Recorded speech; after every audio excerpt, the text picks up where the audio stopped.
రాష్ట్రంలో అసలు తెలుగుదేశం పార్టీ అంటేనే దాని పేరే మార్చేసేటువంటి పరిస్థితి ఏర్పడింది.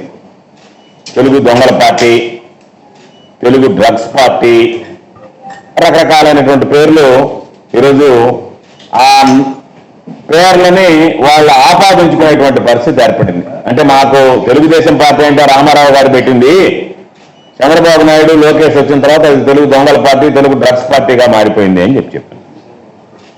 అసలు ఆశ్చర్యకరమైనటువంటి విషయం ఏంటంటే వ్యవస్థ కూటమి ప్రభుత్వం వచ్చిన తర్వాత వ్యవస్థలని తారుమారు చేస్తారా ఇంత దారుణంగా,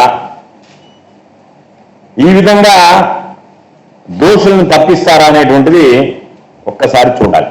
తెలుగుదేశం పార్టీకి సంబంధించి కూటమికి సంబంధించినటువంటి అనేక మంది వ్యక్తులు అహంకారంతో మేము ఏమైనా చేయగలం, మాకు ఎవరు ఎదురులేరు, మేము ఏమి చేసినా ప్రభుత్వం మాకు అండదండలు అందిస్తుంది, నేరాలు చేసినా ఘోరాలు చేసినా మేము ఎటువంటి అసాంఘిక కార్యకలాపాలకు పాల్పడ్డా ఈ ప్రభుత్వం మమ్మల్ని కాస్తుంది, ఈ ప్రభుత్వం మమ్మల్ని రక్షిస్తుంది, కాబట్టి ఈ ప్రభుత్వంలో ఏమి చేసినా పర్వాలేదు అని చెప్పి అవినీతి అక్రమాలు కాకుండా కొవ్వు పట్టి ఈరోజు ఈ సమాజంలో అనైతిక కార్యక్రమాలు, అసాంఘిక కార్యక్రమాలు జరుగుతుంటే దానికి పోలీసుల వంటపాడి వాళ్ళని తప్పించి వేయడం అనేటువంటిది ఇది అత్యంత దౌర్భాగ్యం అనేటువంటి విషయం.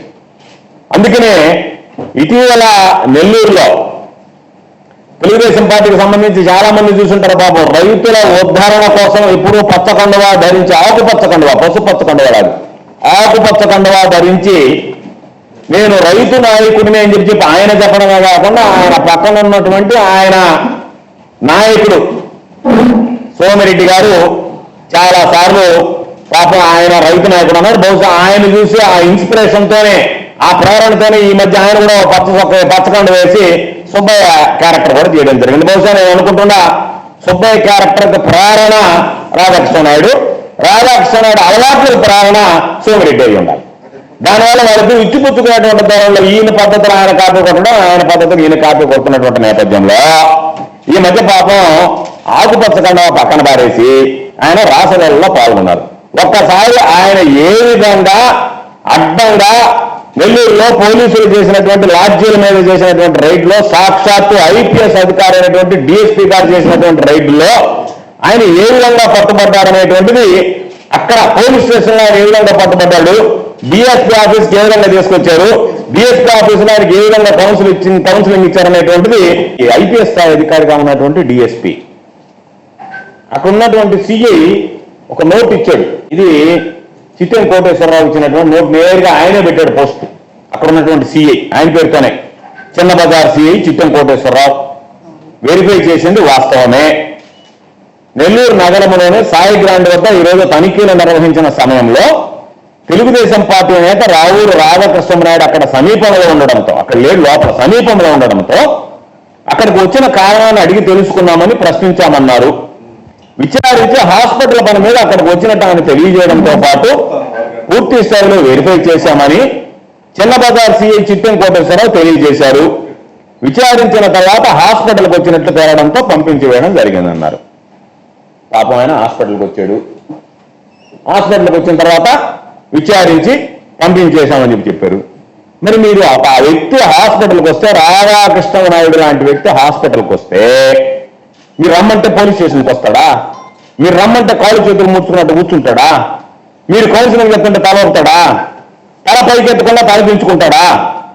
ఎప్పుడైతే తప్పు పనులు చేశాడో మొహానికి మాస్క్ చేసుకొని తలదించుకునే పని చేశాడు కాబట్టి తలదించుకుంటే, డిఎస్పీ స్థాయి అధికారి ఒక సీఏ చేత ఒక స్టేట్మెంట్ ఇచ్చి మీడియా వాళ్ళు అడిగితే దానికి ఆమె చెప్పినటువంటిది, మీడియాలో ఆమె చెప్పినటువంటి విషయం ఒకసారి నవ్వొచ్చింది నాకు. ఆయన పాపం హోమియో వైద్యానికి వచ్చాడు, పేపర్స్ చూశారు, ట్రీట్మెంట్ చూశారు.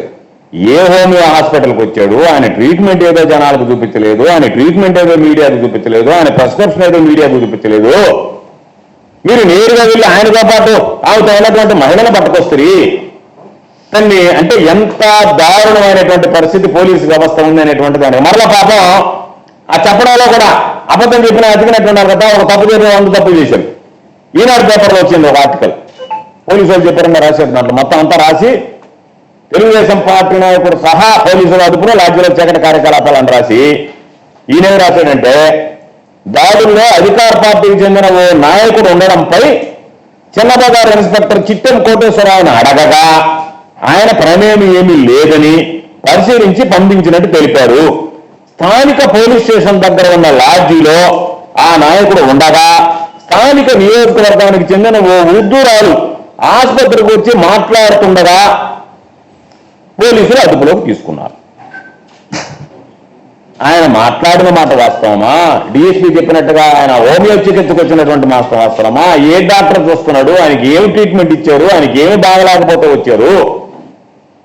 పోలీసు వ్యవస్థకి ఇంతకన్నా సిగ్గు చేయటం అనేటువంటి విషయం మరొకటి ఉంటుందా?